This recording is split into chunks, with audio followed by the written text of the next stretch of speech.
Ja, aan onze collega Bas van der Zwaan. Die ging de provincie in, bezocht 2 Limburgers. De eerste is Thij Sturmen. En u kent Thij allemaal wel van het zangduo Thij en Marij. We moeten hem deze carnaval missen op het podium. En daarom zei Bas, ik kom wel naar jou toe. Jesus' blood never found me yet, never found me yet. Blood never found me yet. This must be unknown, for his eyes. Nou, ik ben dus vanmiddag even op bezoek geweest naar mijn collega's in het ziekenhuis op de afdeling medische microbiologie. En Marij wist dat ik op bezoek kwam, veel wat opnames te maken. En onverwacht kwam het om 12:30 binnengerend. En heeft even met een stofdoek over alle glazenwerk en zo gegaan. Want dat is typisch Marij, dat moet allemaal... Ja, bij Marij wordt altijd, trouwens bij mij ook huur. Ik ga er ook wel van dat alles heel netjes is en proper is. En als ze dan dit zus, ja, ik vind het ergens beschamend. Maar heren specialisten zeggen dat ik het nodig heb en er zit een hele hoop verschrikkelijke troep bij.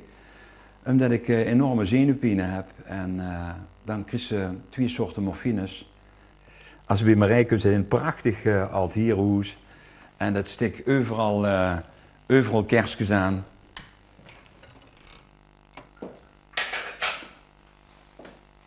Dat bed, dat ontsiert een beetje de inrichting, maar ik heb het gewoon...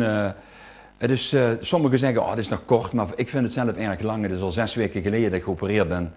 En ik kan nog heel moeilijk, ik heb nog heel veel pijn. Maar als het bed in de kamer staat en ik heb mijn huishoudelijke dingen gedaan, dan is het heerlijk om te gaan liggen.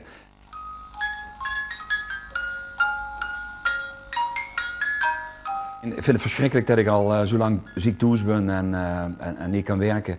Maar zingen is onbegonnen op dit moment. Ik hoop gewoon dat er iedere week een tiende of een procent bijkomt. Zodat straks januari, februari dat het wel gaat. Ik zou inderdaad op dit moment 10 minuten op een bühne kunnen staan, maar geen half uur. Los van het feit of ze er überhaupt zin in is en of ze het ook überhaupt kunt uitstralen. Zingen is mijn lust en mijn leven geworden. Door onder de mensen komen. Ja, ik zou het verschrikkelijk vinden op mijn werk nog als mij dat afgenomen wordt. Want tenslotte leef ik op dit moment al 8 maanden zoeken, 7 maanden voor de operatie. Zeg dat we nu een maand na de operatie zitten. De wereld wordt klein, wordt echt eng, dat merk ze. Ik lees nog wat boekjes en ik merk gewoon dat de dagindeling, ja, slopen dus slecht. Dat moeizaam gaat en dat ze blijven zoals ze kan gewoon liggen. Ik kijk nu anders aan tegen Kerstmis, omdat ik al veel thuis ben. Ik vind het wel gezellig, de kerstboom en de attributen die ik met G heb verzameld. En die ik met hulp van anderen, want alleen lukt het me niet om dat allemaal opgebouwd te krijgen. Maar och, ik laat het maar over mijn G komen dit jaar. Mijn kerstwens van dit jaar kan maar één ding betekenen. In ieder geval minder zenuwpijn wat ik nu heb. En dat ik weer straks een beetje mee kan rennen. Zeer zeker op mijn werk, maar ook zeer zeker op de Limburgse bühne. Dat ik weer kan optreden, dat ik weer tussen de mensen kom. Want dat realiseert ze zich wel. Als ze eenmaal legerig wordt, wordt het wereldje heel klein.